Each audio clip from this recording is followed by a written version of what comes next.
Em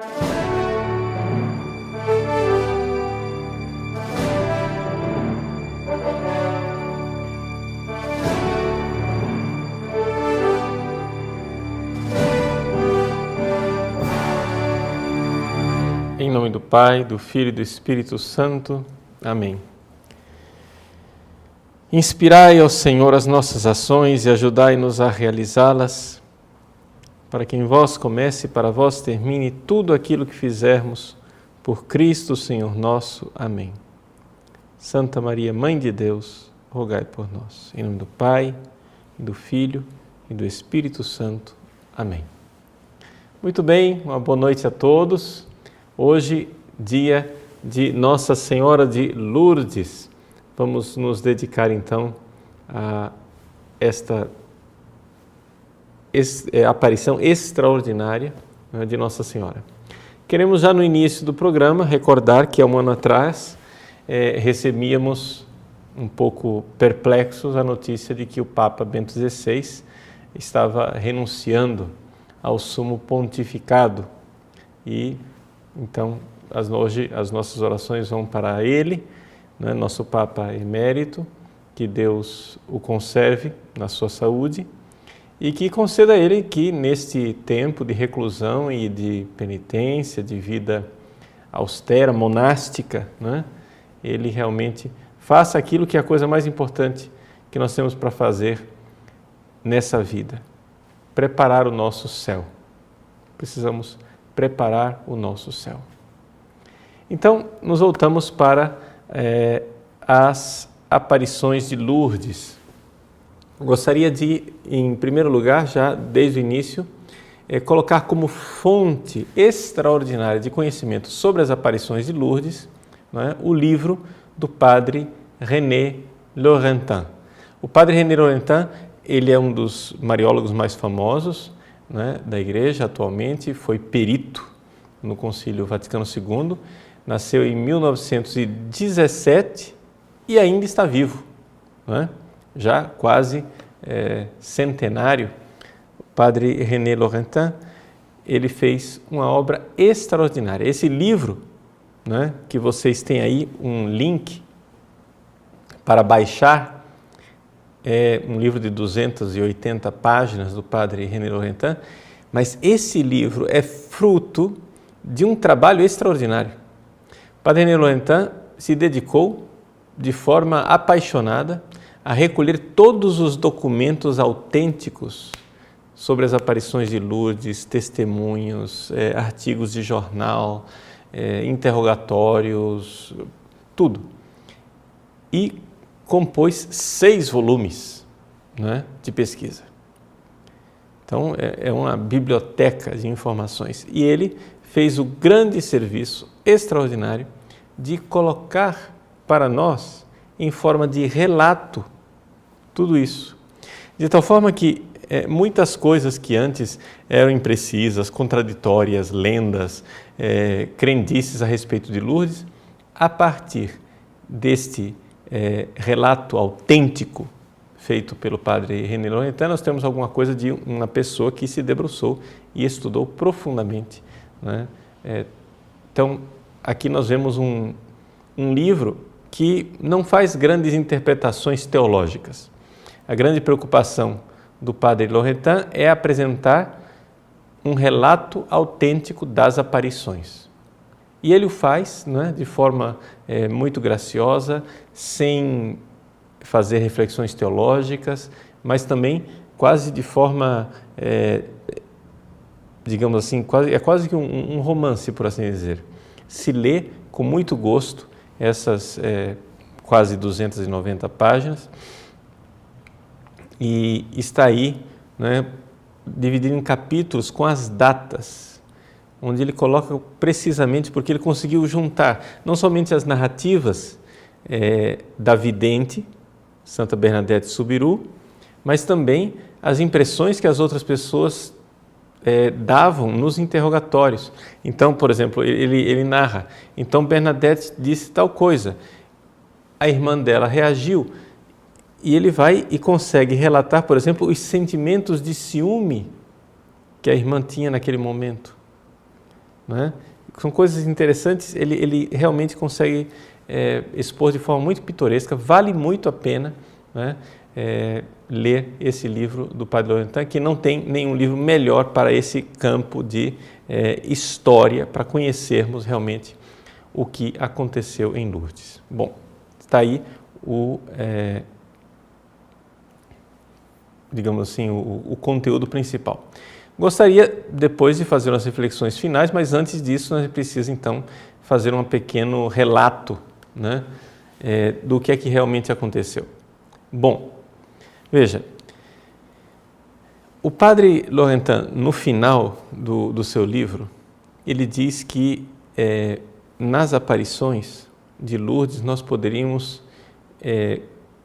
evocar 4 palavras: pobreza, né, pobreza de Bernadette e da sua família, oração, penitência e a Imaculada Conceição.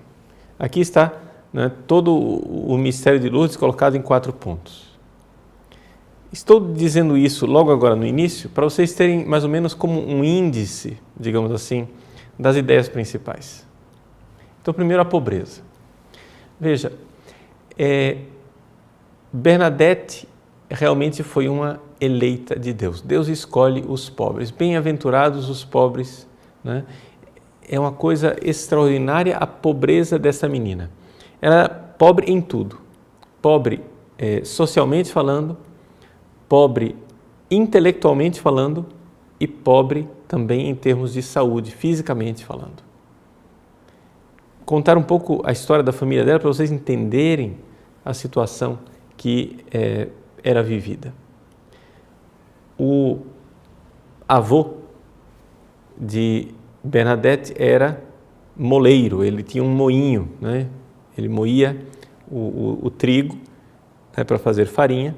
Acontece que o avô morreu e deixou então, né, a avó viúva com 5 crianças para cuidar. E ela não sabia o que fazer. Bom, então, o que ela fez? Ela foi atrás de um rapaz muito bom, o Francisco Subiru, né? François Subiru, que disse: olha, vê se você não se engraça aí pela minha filha mais velha, né? A Bernarda. E o Francisco não gostou da irmã mais velha, gostou da segunda, né? Da Luísa, e queria se casar com ela. Se casaram então. Então se casou o Francisco com a Luísa. Esses seriam os pais de Bernadette, os pais da nossa heroína, da nossa grande vidente. Só que acontece o seguinte: esses pais, que eram pessoas que se amavam muito, de muita virtude, porém não tinham nenhum tino empresarial. Era uma coisa assim, era um desastre enquanto empresa. Então foram de mal a pior até, para resumir aqui uma história bastante detalhada, contada pelo Padre Laurentin, chegaram ao ponto de ficar desabrigados, moradores de rua, né? Então a coisa aqui é de uma pobreza assim humilhante, uma coisa terrível. O pai de Bernadette, num acidente no moinho, perdeu um dos olhos. Então, porque ele não enxergava direito, a farinha dele não era boa. Também tinha todo o problema da industrialização, ou seja, tinha sido inventado já o moinho, né, movido por máquina. Então, o pobre do pai da menina fazia uma farinha que não era de qualidade. As coisas se agravaram ainda mais, porque houve 2 anos de seca. Então, o trigo também diminuiu. Então, imagine a calamidade atrás de calamidade econômica, uma coisa absurda. Assim, a gente fala de crise econômica, aquilo que o pai de Bernadette Subiru viveu com a família, assim, é um desastre total, desastre total.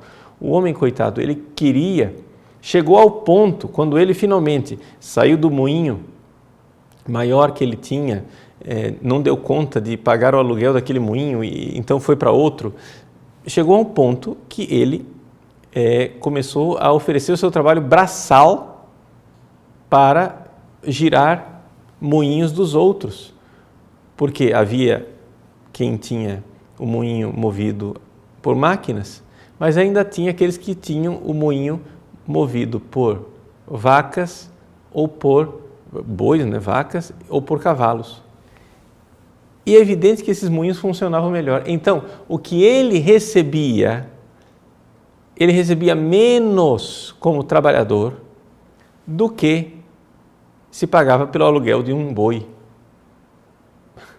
para girar o moinho, porque o boi tinha mais músculo, tinha mais força.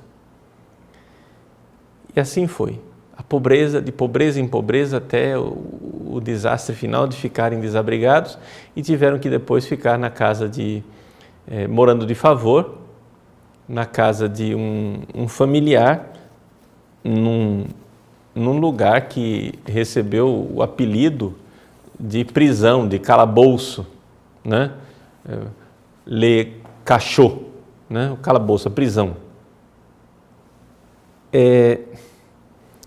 Bom, esse é o desastre da família. E a Bernadette? Bom, Maria Bernarda, né? No dialeto era chamada de Bernadette. Bernadette era uma menina, né? Alegre, cuidava dos seus irmãozinhos, etc., mas teve que viver naquela pobreza imensa, até que, com toda a migração que havia naquela região, houve uma epidemia de cólera. E a Bernadette, com 10 anos de idade, contraiu a cólera. Eles tinham uma medicina na época que era um negócio maluco e para curar da cólera eles achavam que tinham que esfregar as costas da pessoa até ficar em carne viva. E essa foi a cura para a Bernadette. A pobrezinha se curou milagrosamente, né? Assim, digamos, milagrosamente no sentido de que foi providência divina, mas ficou asmática para o resto da vida. Então ela não tinha saúde. Foi esta menina pobre, essa menina sem saúde, essa menina ignorante que Nossa Senhora escolheu. A pobre Bernadette era analfabeta. Ela, um ano antes das aparições, ela foi, por causa da fome da família, foi viver na casa da sua ama seca, né? Porque aconteceu o seguinte, enquanto a mãe de Bernadette amamentava Bernadette, ela teve um acidente e se queimou e não pôde mais amamentar. A Bernadette tinha essa senhora que tinha perdido o filho tinha morrido, a mortalidade infantil era altíssima. Bernadette eram 9 irmãos, mas só 4 sobreviveram, né? Então, essa outra senhora lá tinha tido um filho, o filho morreu, então ela tinha leite, mas não tinha filho. Então, Bernadette foi enviada lá para ser alimentada, era a ama seca de Bernadette, e então ela foi amamentada, foi a nutriz, né, digamos assim, de Bernadette, e ela então cresceu ali. Depois, agora já adulta, voltou, adulta não, com 14 anos, 13 anos ela tinha na época, voltou a viver com aquela mulher que tentou ensinar para ela o catecismo. Mas o problema é o seguinte, Bernadette só falava dialeto. A mulher estava tentando ensinar o catecismo em francês, tentando fazer ela decorar fórmulas em francês. E Bernadette não conseguia entender absolutamente aquele negócio. Não guardava nada, né? A um ponto que a mulher se irritou com ela e disse: você não vai servir para nada na vida, minha filha.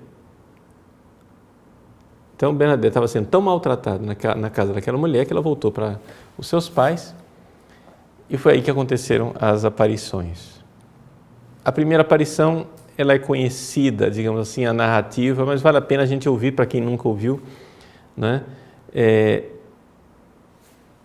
Estavam em casa, né? Estavam lá na masmorra onde eles moravam, no cachot, e imaginem aquele ar insalubre, era um ambiente de de 4 metros por 3,5, onde vivia a família inteira. Embora a mãe de Bernadette fosse muito aciada, muito limpa, né, tem até uma certa obsessão por limpeza, mas era impossível naquele ambiente se viver a limpeza total. Então, era um ambiente abafado, um ambiente difícil para uma menina asmática, né, viver naquela situação. Bom, o fato é que acabou a lenha.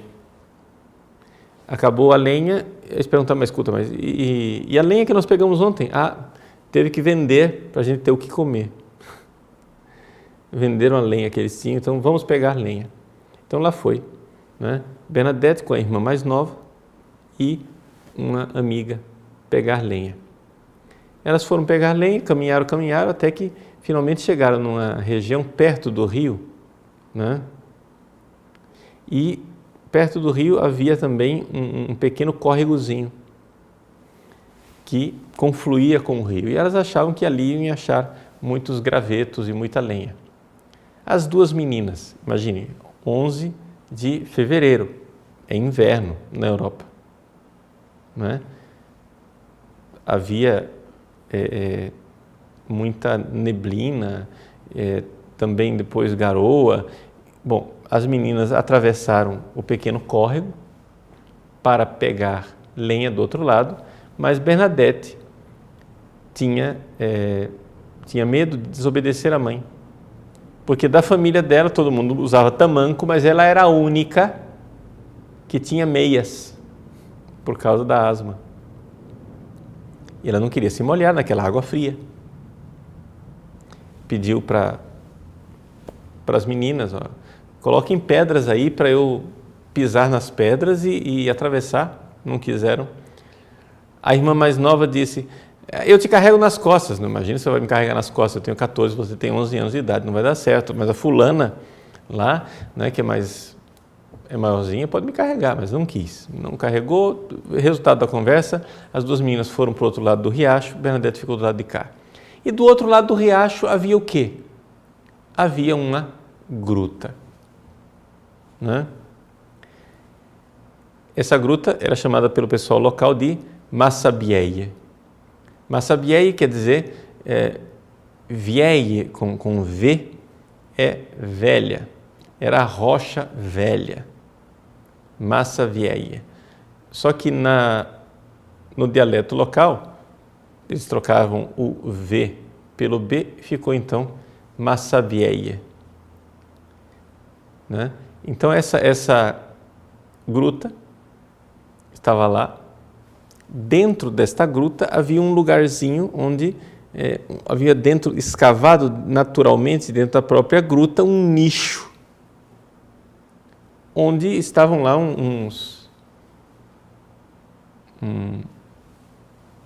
umas plantas selvagens lá. Bernadette tira a primeira meia, porque ela resolve finalmente que vai atravessar sozinha o riacho. Quando ela tira a primeira meia, ela sente uma rajada de vento. Ela olha para o outro lado, o lado contrário da gruta. Olha para as árvores e vê que as árvores estão imóveis, hein? Não tinha vento. Ela vai, acha estranho, tira a segunda meia.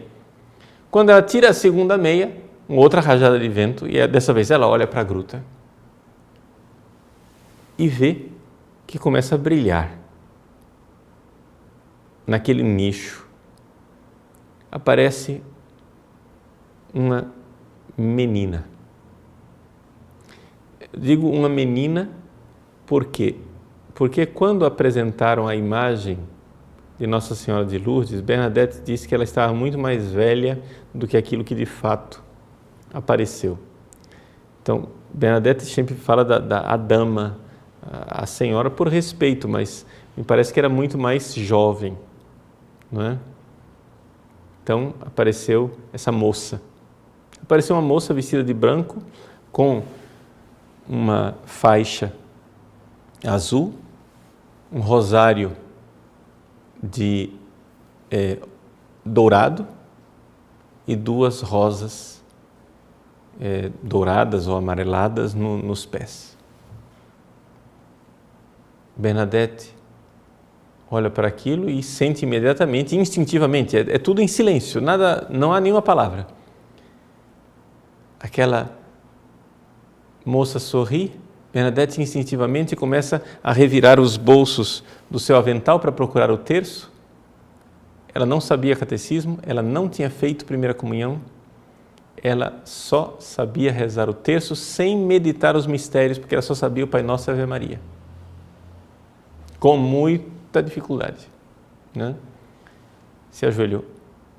Ela sabia rezar o texto, porque sabia, digo muita dificuldade, é exagero meu, mas ela rezava um texto todos os dias em casa. Se ajoelhou, tentou fazer o sinal da cruz, não conseguiu. O braço estava como que morto. Aí quando finalmente Nossa Senhora fez o sinal da cruz, ela conseguiu fazer junto e rezou o terço. Ela rezou o terço e Nossa Senhora acompanhava o terço, virando as contas, mas os lábios não se moviam. Até então, a imagem, a aparição não tinha se identificado. Ela só vai se identificar bem mais tarde, na 16ª aparição, no dia 25 de março. Até então não se sabia com certeza que fosse Nossa Senhora. Todo mundo deduzia, mas não sabia com certeza.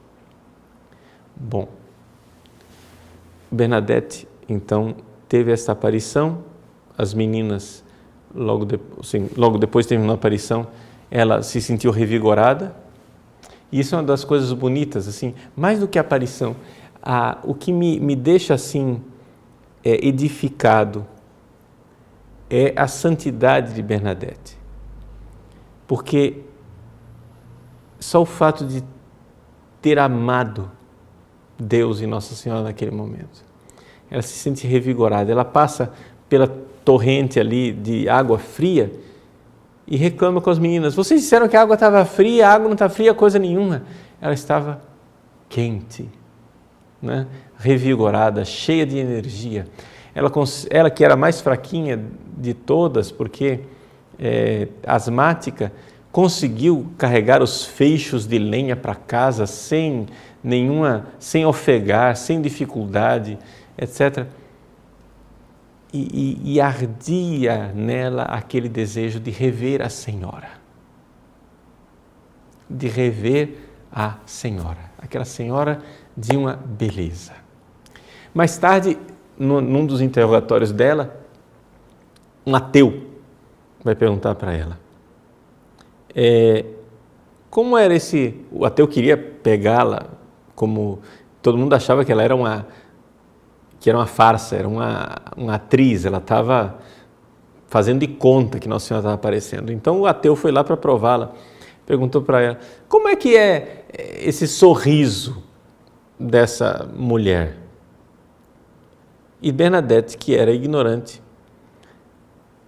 tímida, mas demonstrou em todos os interrogatórios ter uma segurança imensa. E é interessante uma coisa: todas as vezes que Bernadette se punha a relatar a aparição, ela não floreou em momento nenhum nada. Ela era assim de uma precisão quase, digamos assim, nunca, sempre relatou os fatos, sem florear nada, sem interpretações, sem grandes coisas. E ela era muito direta. Nos interrogatórios isso impressionava todo mundo, a tal ponto que as pessoas mais contrárias à aparição terminaram convencidas de que aquela menina não estava fazendo de conta. Aquilo não era uma farsa. Era ela mesmo, estava sincera. Bom, voltando. O ateu então perguntou para Bernadette: como é o sorriso dessa senhora? Faça para mim esse sorriso. E ela, com muita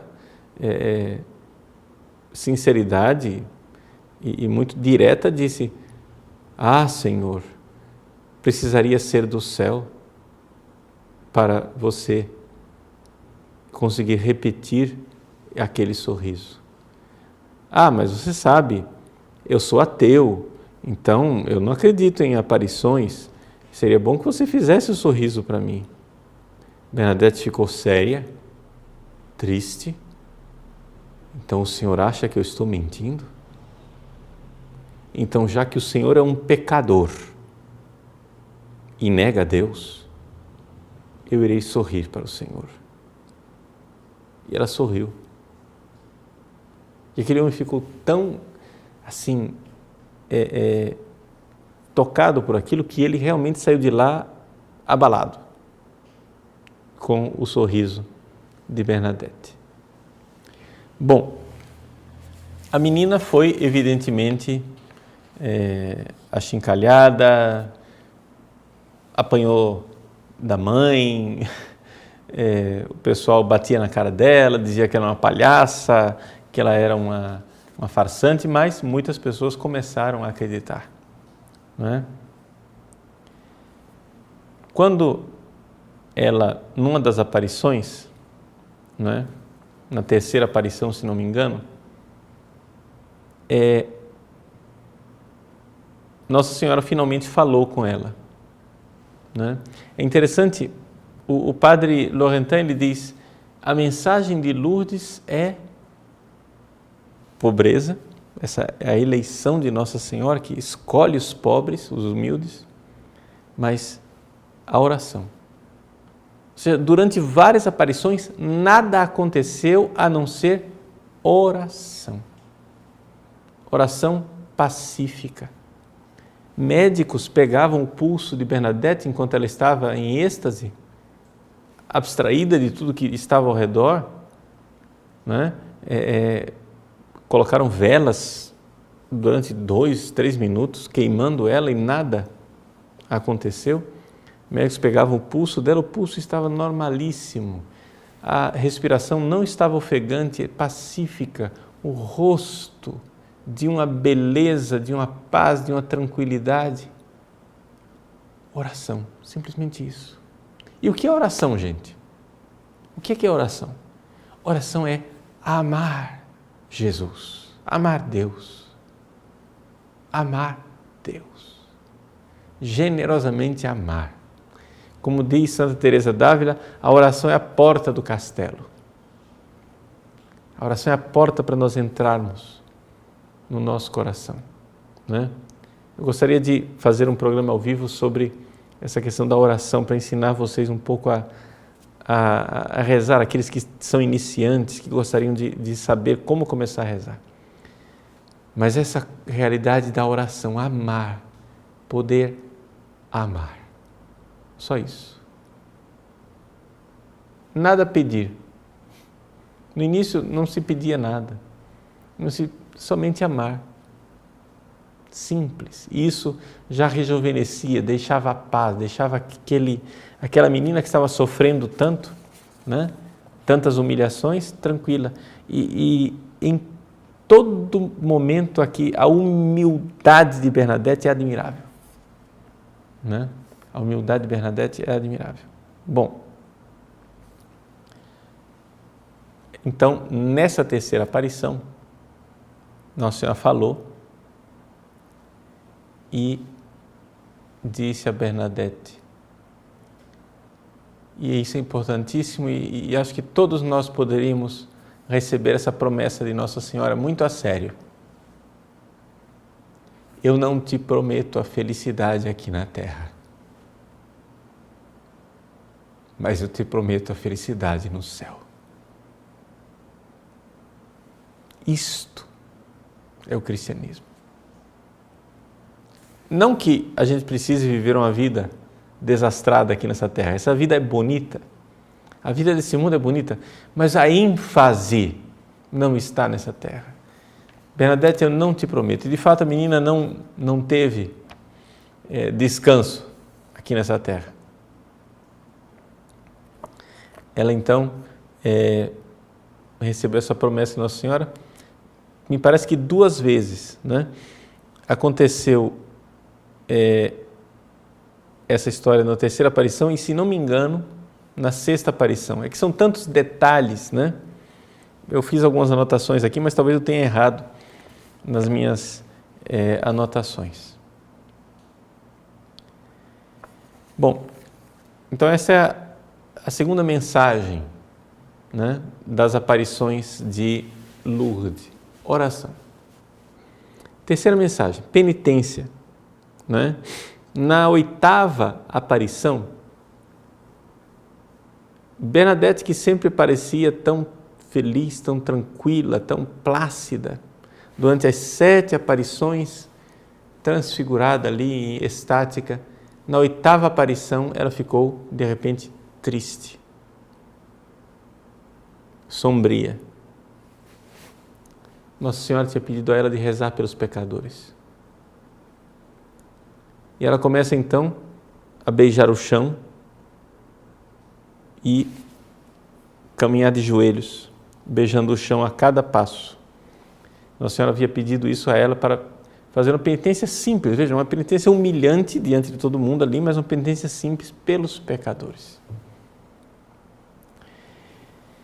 E quando Bernadette saiu da visão, ela se voltou para o povo dizendo que ela estava pedindo, né, penitência, penitência, penitência.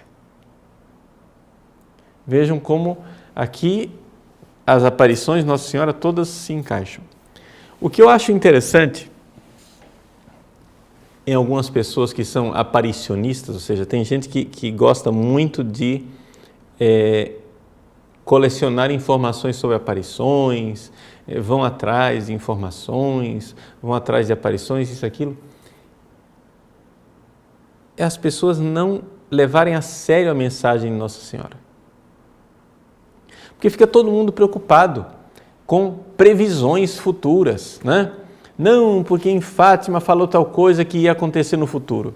Não, porque em Akita falou tal coisa que ia acontecer no futuro. Não, porque em Garabandal falou tal coisa que ia acontecer no futuro. Não, porque em La Salette falou tal coisa que ia acontecer no futuro. E fica todo mundo nesse zum, zum, zum. Porque o que é que vai acontecer no futuro? O que é que vai acontecer no futuro? Mas Nossa Senhora não pediu que nós tomássemos providência alguma com relação ao futuro, a não ser uma coisa. Façam penitência. Então, não é? Se as Martas agitadas e atarefadas, que ficam procurando novidades de aparições, informações, são capazes de ir ao outro lado do mundo para obter a informação, né, daquilo que acham que vai ser a previsão da semana que vem, né? Virou o horóscopo de Nossa Senhora. Então, essas pessoas fariam bem de fazer um exame de consciência. Isso é muito comum, a gente vê isso na internet o tempo todo.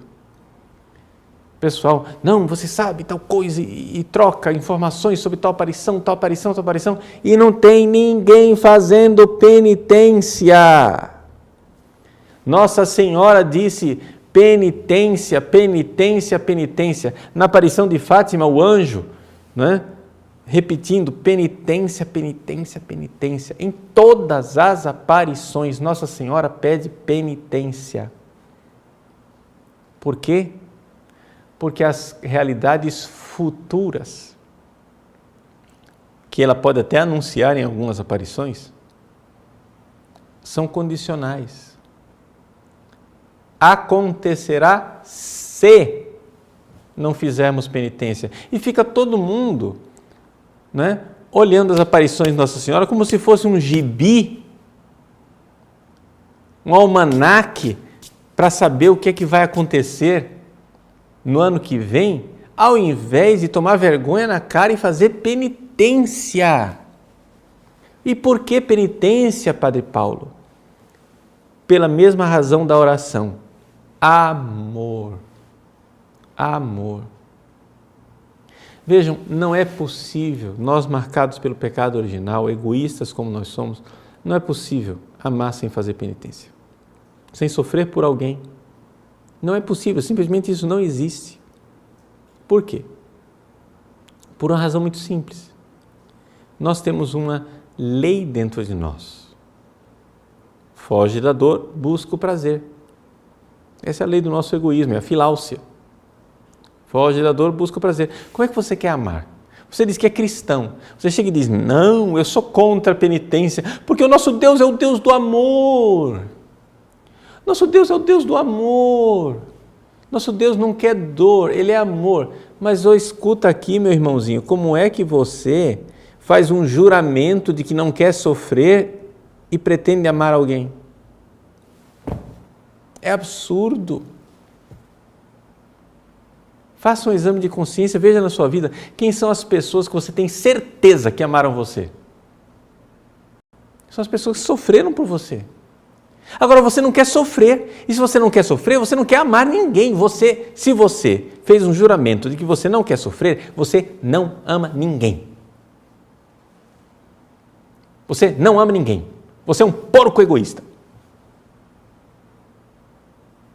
Então, só existe amor quando... O que é o amor? Vamos definir, né? Assim, fenomenologicamente, o que é o amor? É uma aliança de sangue que diz, eu derramo o meu sangue, mas eu não desisto de você. Portanto, não é possível ensinarmos o nosso coração a amar. E nós, católicos, cremos na comunhão dos santos, ou seja, cremos que nós somos um só corpo e que a minha penitência e o meu sofrimento têm efeitos de conversão em outras pessoas. Portanto, o meu sofrimento nesta vida pode salvar a vida eterna de muitas pessoas. Então, Nossa Senhora insiste nisso. Essa é a segunda, né, mensagem mais clara das aparições todas. É oração e penitência, né? Então, seguindo aqui o esquema do Padre Laurentin, a pobreza escolhida, a oração, a penitência. E aí vem, ainda dentro dessa questão da penitência, né, na nona aparição, Nossa Senhora manda ela escavar uma fonte no chão e aparece ali então a água. A água de Lourdes é uma clara lembrança de que nós precisamos renovar o nosso batismo. Eu tive a graça de Deus, graça não merecida por mim, que eu agradeço a Deus imensamente, a graça de ser batizado no dia de Nossa Senhora de Lourdes. Hoje é aniversário do meu batismo. 46 anos atrás, eu me tornava filho de Deus, sem merecimento algum. Do peito aberto de Cristo eu recebi a água que me tornou filho de Deus. Meu Deus, que graça, que misericórdia. E no dia que Nossa Senhora davam a água em Lourdes. Essa água de Lourdes, ela vai ser a comprovação extraordinária das aparições. Por quê? Porque das aparições marianas aqui tem milagres cientificamente mais comprovados e mais assim estrita e rigorosamente avaliados é Lourdes, né? Eles têm uma comissão que assim muito estrita, mas são milagres assim extraordinários. Milagres extraordinários. Como para citar uma coisa, né? Uma mulher com tuberculose em último grau, né?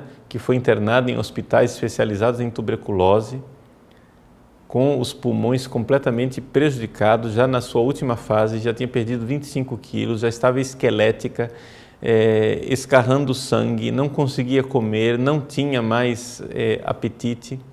Essa mulher que chegou lá na cadeira de roda, na maca, foi levada por dois voluntários lá que carregam as macas. E então essa mulher foi imersa na água fria de Lourdes. Imagina uma tuberculosa na água fria, né? E ela se contorceu na água, como se fosse o espasmo de morte. Todo mundo diz, pronto, agora acabou, morreu, né?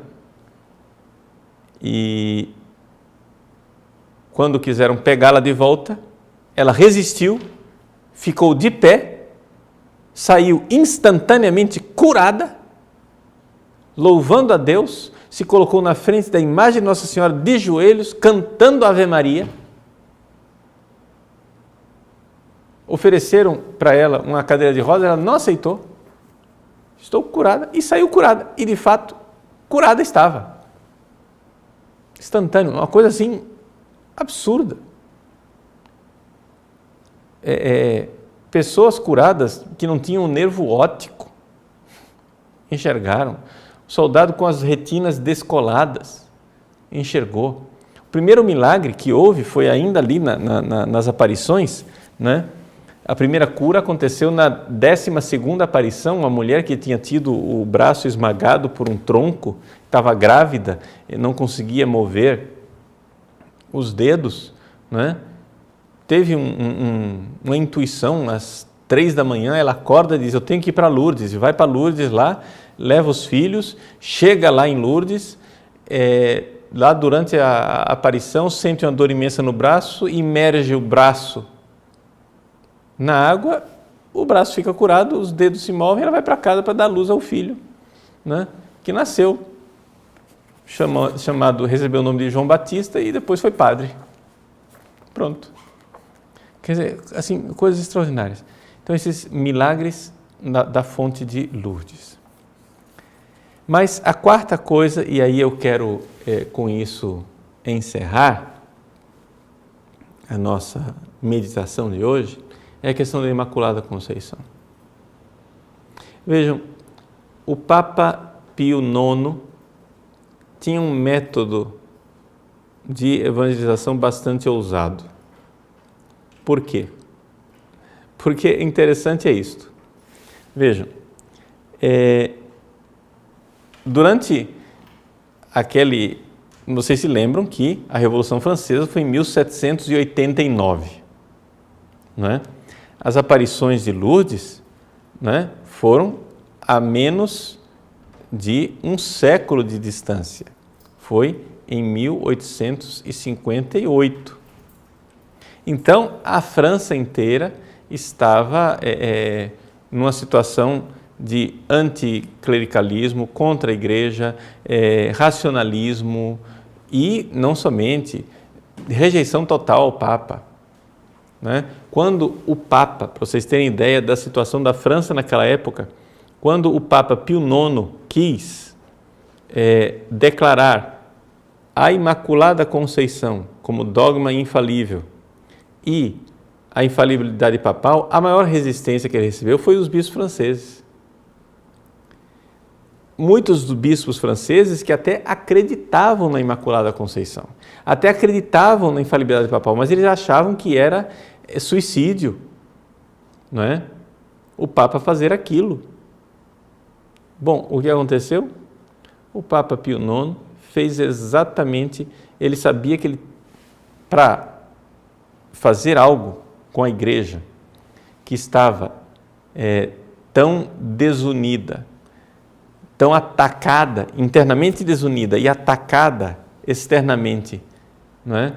Pelo modernismo, por uma visão totalmente anti-igreja, o Papa Pio XI chegou e disse, não, quer saber do seguinte? Vamos afrontar, né? Só tem uma cura para uma igreja católica debilitada, é ser extremamente católico, exageradamente católico. E não tem coisa mais exageradamente católico do que você colocar a ênfase em Nossa Senhora e no Papa. Pronto. Então, ele proclamou os dois dogmas, né? Da Imaculada Conceição e a infalibilidade papal.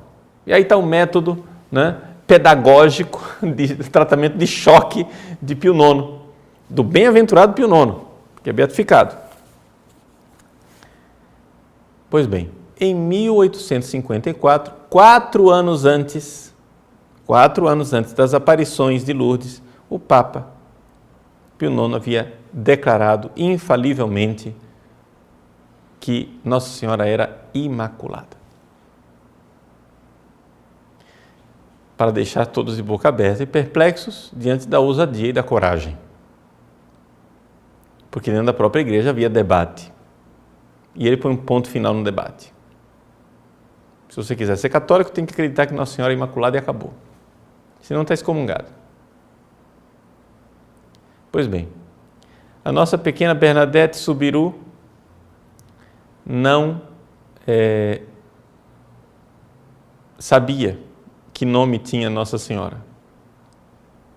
Se aquela visão, aquela senhora lá era Nossa Senhora de verdade, ela não tinha se identificado até então. Então, no dia 25 de março, festa da Anunciação de Nossa Senhora, quando parecia que as aparições já tinham se encerrado, porque Nossa Senhora tinha dito, vem aqui 15 dias, aí teve 15 aparições, acabou, né? Todo mundo achava que tinha acabado. Pois bem, depois teve uma 16ª, uma 17ª, uma 18ª ainda, foram 18.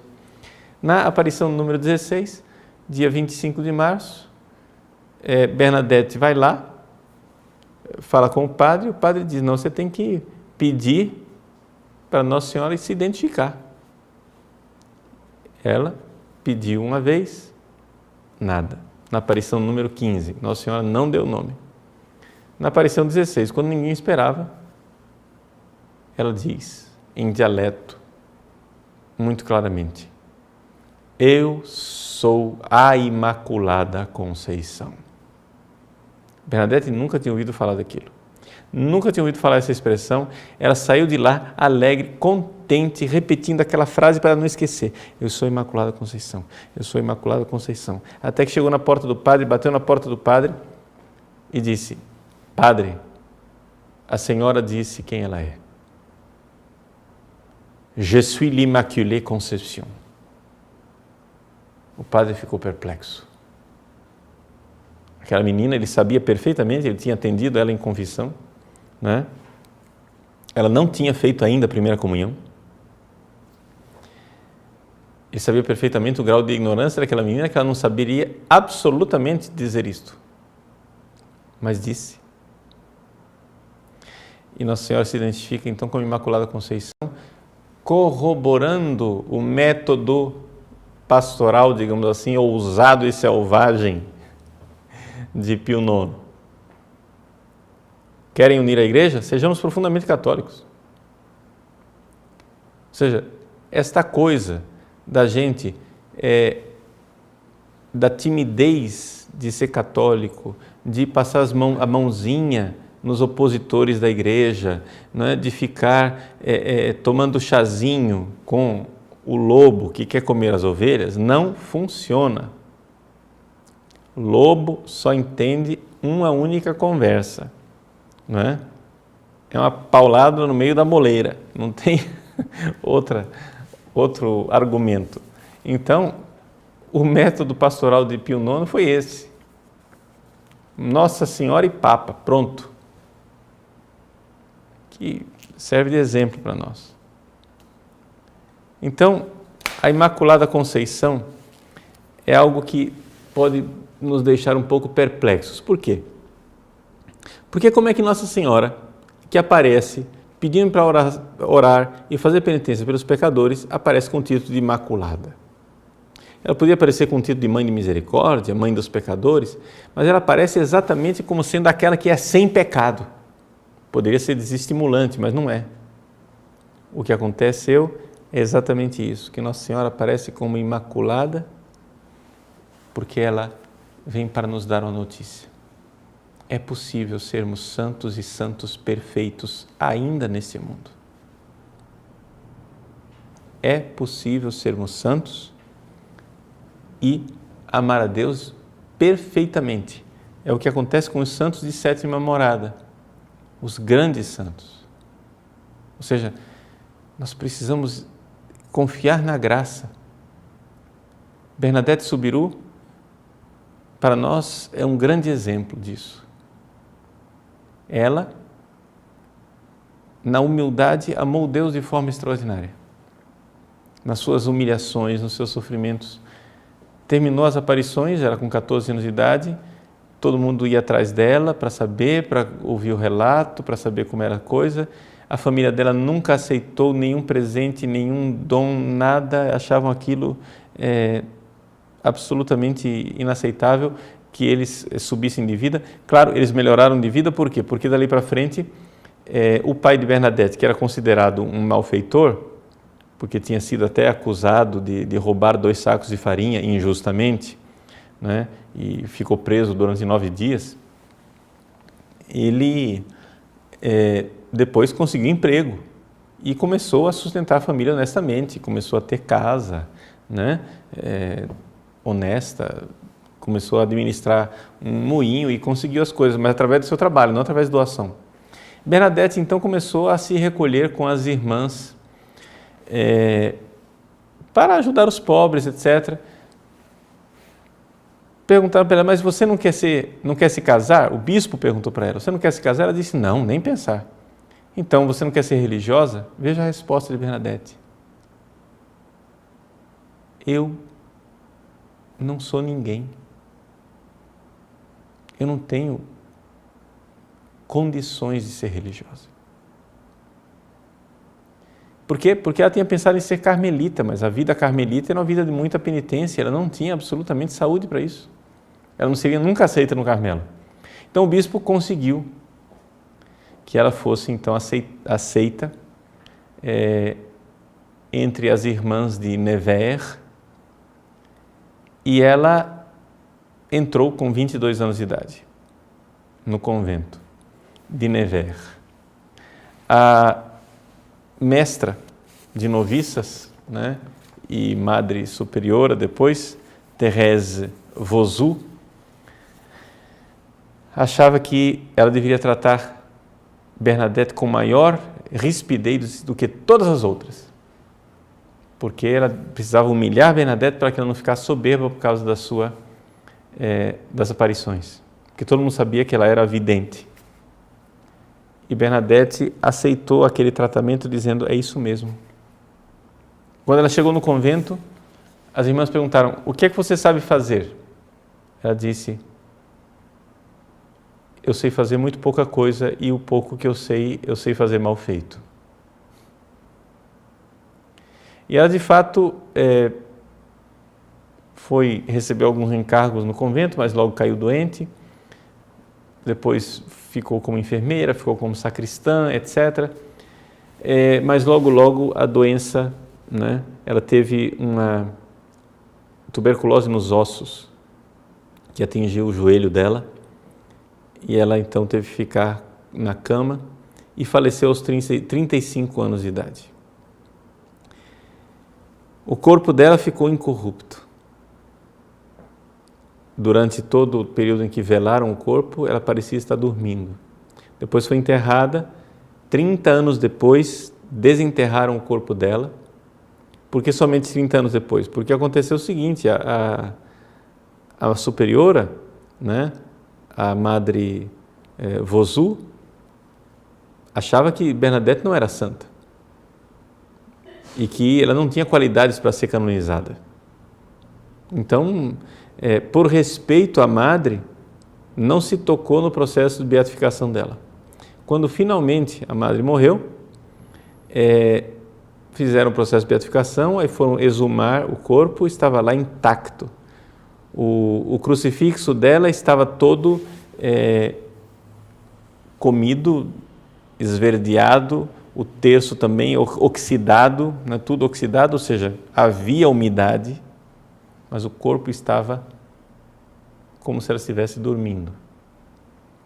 A pele flácida, as articulações flexíveis, sem rigidez cadavérica. Depois enterraram outra vez, exumaram, 10 anos depois continua intacto. E agora hoje, finalmente, o corpo dela está numa urna exposto para quem quiser ver. Inclusive, nós postamos hoje a nossa newsletter, nós colocamos aí para vocês o rosto de Santa Bernadette Soubirous. Bernadette é a grande pobre de Deus, escolhida, pobre, a mulher pobre e humilde. Essa é uma das coisas principais para a nossa vida de oração, nossa vida de santidade. Não dá para ser santo sem ser profundamente humilde, né? Não dá para ser santo se você se considera grande coisa. Então, a grandeza de Lourdes é a escolha dos pobres. Nossa Senhora escolhe os pobres e diz, oração. Amem a Deus com a oração. Amem o próximo com a penitência e creiam. na Imaculada. Creio que é possível, sim, um coração humano amar a Deus de forma plena, como a Imaculada Conceição de Nossa Senhora, e como, claro, inferior, muito inferior, mas também bastante perfeito, em estado perfeito, os santos de sétima morada, como Santa Bernadette, que chegou a esse grau de santidade. Uma menina que não tinha nada e Deus lhe deu tudo. Esta frase que deve encerrar essa nossa noite e deve iluminar as nossas vidas. Minha filha, eu não te prometo felicidade nesta terra. Eu te prometo felicidade no céu. No céu. Vamos para o céu, gente. Vamos amar Deus. Vamos ser santos. Que Deus lhe dê a graça dessa humildade que leva à santidade de amar Deus com um coração tão terno e tão cheio de amor. Se sacrifique por Deus, ame, se entregue. Pode ser que a sua vida não seja muito feliz aqui. Santa Bernadette não teve uma vida feliz. Mas como não invejá-la? Agora que ela está na vida com V maiúsculo, no céu. Deus abençoe você. Em nome do Pai, do Filho e do Espírito Santo. Amém.